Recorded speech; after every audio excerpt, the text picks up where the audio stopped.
What's up, everyone? I'm Dan Martin. With me, as always, my co-host, Evie the Deer. Welcome to another special off-the-grid episode of Think About It, where I reveal realizations that I wasn't able to have until I actually physically left society, 100% self-sufficient, completely cut off from all humans, didn't see or speak with another person for 8 years. Today on Think About It, we're talking about a global crisis that's ravaged the planet. Think about it. Think about it. So it's the insight of this author that a world crisis. So me and Evie has decided that a world crisis has ravaged the planet. It's not climate change. It's not COVID, though it is a sickness. An addiction that's stronger and has killed 1,000 times more than crack, heroin, coke, and the meth epidemics combined. Consumerism, capitalism, and more specifically, money and stuff.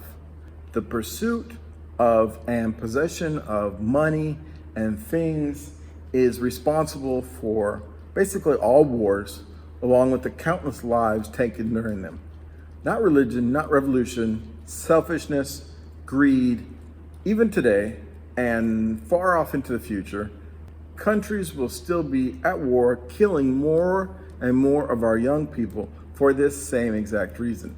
Stuff, money, wealth, more. American happiness, at least the dream of it, is based solely on it. Capitalism, consumerism, materialism.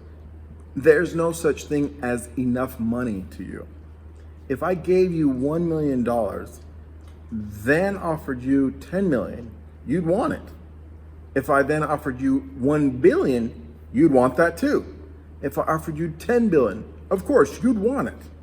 1 trillion, 10 trillion, there's no end. We always want more, more, more. This is interesting.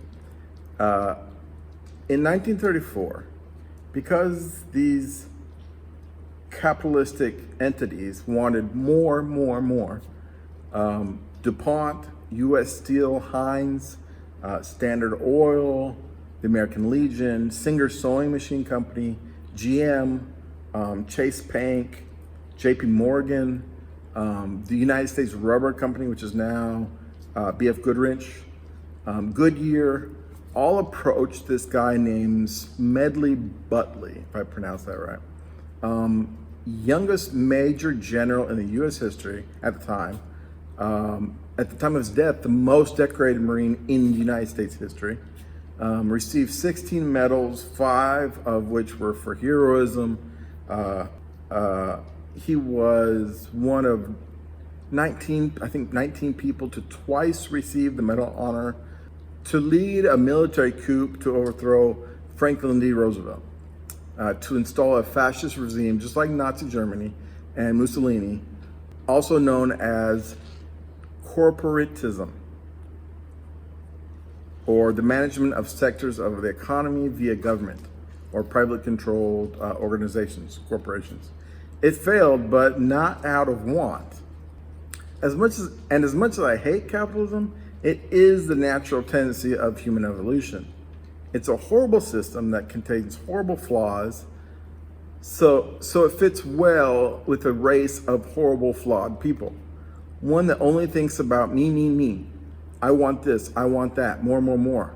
I want to be better than the next guy, have more than him, flaunt it in his face. Socialism, or communism on the other hand, true socialism and communism, work to abolish those Western capitalistic ways, saying you don't get or deserve more than him. So then why, when asked to decide between sharing and greed, most people of the world during the Cold War picked Western capitalism over communism?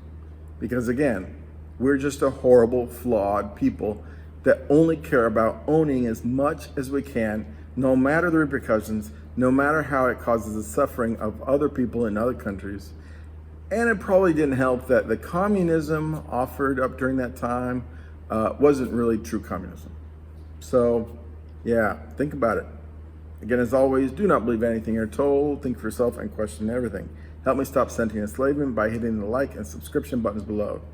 Thanks. I'll see you next time. Think about it.